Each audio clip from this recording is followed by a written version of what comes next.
Hi, Paul Rogers here. Welcome to Rogers Music Academy. And today we're going to be talking about Lesson 7 in your Progressive Beginner Guitar book. And we're going to start off with learning a major scale, so a C major scale, okay? I'm going to go ahead and play it for you, which is written on 34. Sounds like this.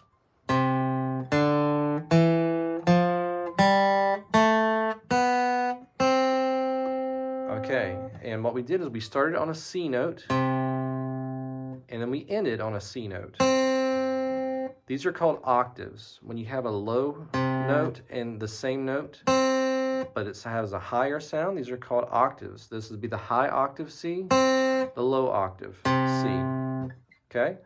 I would suggest playing this as written, which is frontwards. And then I would suggest playing it backwards, like this. Frontwards and backwards until you feel very comfortable with that. That's going to help you out a lot. This is the scale in C major. There's different scales, but you're going to see that this scale probably sounds familiar to you because it sounds like the do, re, mi scale that a lot of singers use. Do, re, mi, fa, sol, la, ti, do, right?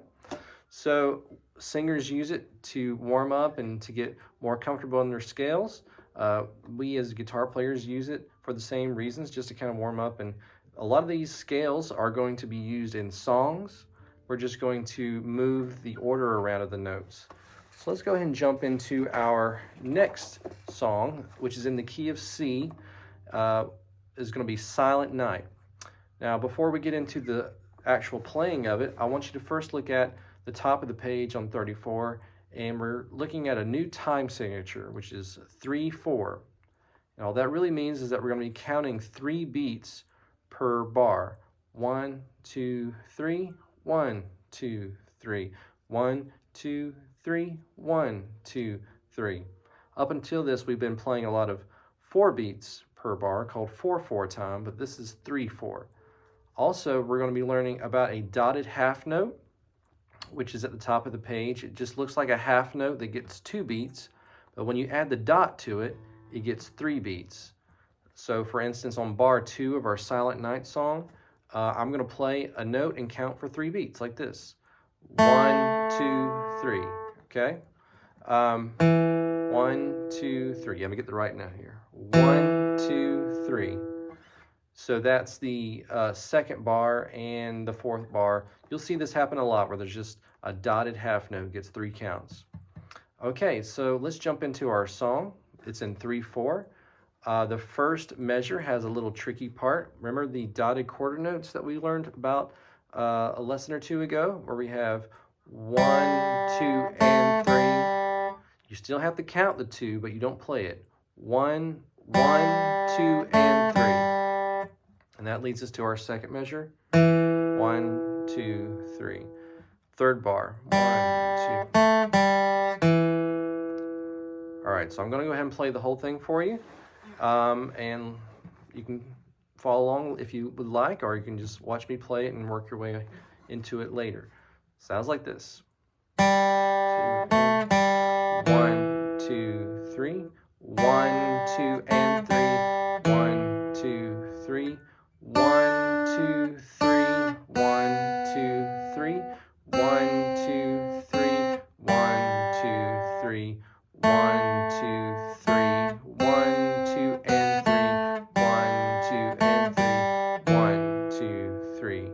1, 2, 3. 1, 2, and 3. 1, 2, and 3. 1, 2, 3. 1, 2, 3. 1, 2, and 3. 1, 2, 3. 1, 2, 3. 1, 2, 3. 1, 2. 1, 2, 3. Rest. Now, something that they've started doing in this chapter is they took the count away after the first line. So now they won't have the count numbers for you. You'll just have to start doing that yourself. And so you will have to kind of start paying attention to whether it's a half note or a quarter note. And just to review here, if it has a quarter note, it's 1 count, 1 beat. If it has a half note, it's 2. So for instance, on bar 7, it starts with a half note, and we play it for 2 counts. 1, 2, and then it has a quarter note, and that gets 1 count. 3. So that bar 7 is kind of like this. 1, 2, 3. Okay? The rest of these are just dotted quarter notes and eighths, like we've been working on. So for strumming, it's just playing the chord 1 time and counting for 3 beats. So I'll play this for you. It sounds like this. 1, 2, 3, 1, 2, 3, 1, 2, 3, 1. Here comes our G7. 1, 2, 3, 1, 2, 3, 1, 2, 3. Comes your hard F chord. 1, 2, 3, 1, 2, 3. C. 1, 2, 3. Here comes the F again. 1, 2, 3, 1, 2. Now C. 2, 3. G7. 2, 3. 1, 2, 3. 1, 2, 3. 1, 2, 3. G7 to a C. 1, 2, 3. 1, 2, 3. All right, that's the strumming and the tab for Silent Night. Let's move on to page 35. And we have something a little different here as well. We're learning about the tie. A tie just means when you see that line that's tied underneath one note and leads to the next, we're going to be playing the note and holding it for that whole length. So look at measure 11 and 12.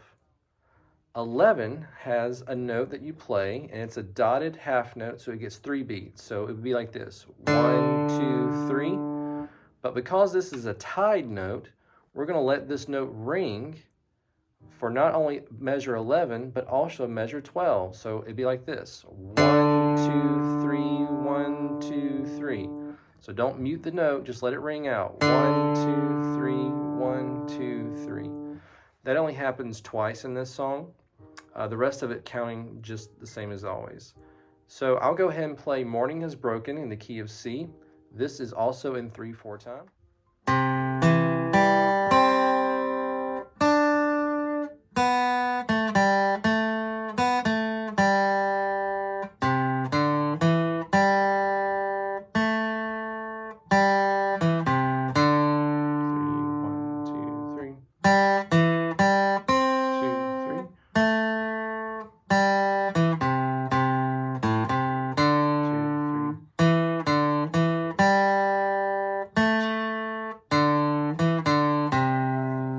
Okay, that's Morning Has Broken, and let me show you a few things that might help in this tab. So the first bit can seem a bit tricky. It's the 3, 2, 0, 1, and that can seem strange, but if you really think of it just holding a C chord, then you can just, the notes fall under your fingers automatically. All right, so that's how you play the very beginning of the song. And the next note is just a 3rd fret. We have a dotted quarter note little section, which we've done some of these. 1, 2, and 3. Bar 5 also has a dotted quarter note in 8th, so which is 1, 2, and 3. So I'll play bar 4 and 5 for you slowly. 1, 2, and 3. 1, 2, and 3. Bar 6. 1, 2, 3. All right. Anything else kind of tricky? Just no, most of the same that I see. Once again, just pay attention to that tied note on 11 and 12. You have to play this note and count 3 beats and then another 3. 1, 2, 3. 1, 2, 3. All right. So that is page 35. Oh, wait, I almost forgot to do the chords. My bad. So this uses, I think, all the chords that we've learned so far. And it also has a strumming pattern in the 3/4 time. So here's the pattern. 1, 2, and 3. So that and is so 1, 2, and 3. 1, 2, and 3.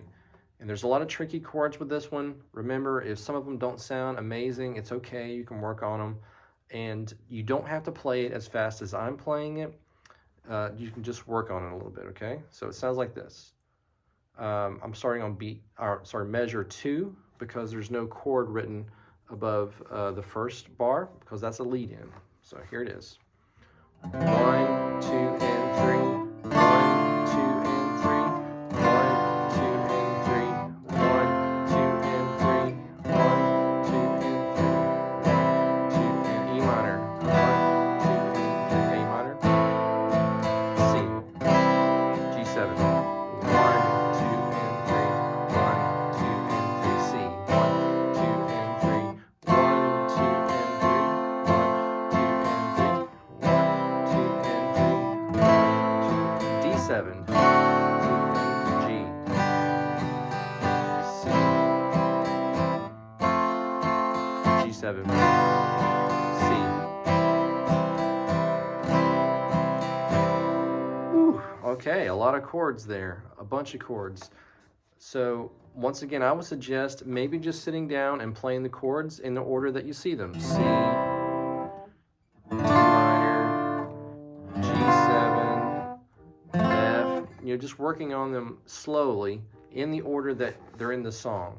Once you feel comfortable and you can do that several times, then try to put their strumming rhythm in your right hand on it. That's the only way this is going to really get used to playing this, because that is a bucket full of chords and it's not easy to play. So this is a tough song. Don't let this one get you frustrated.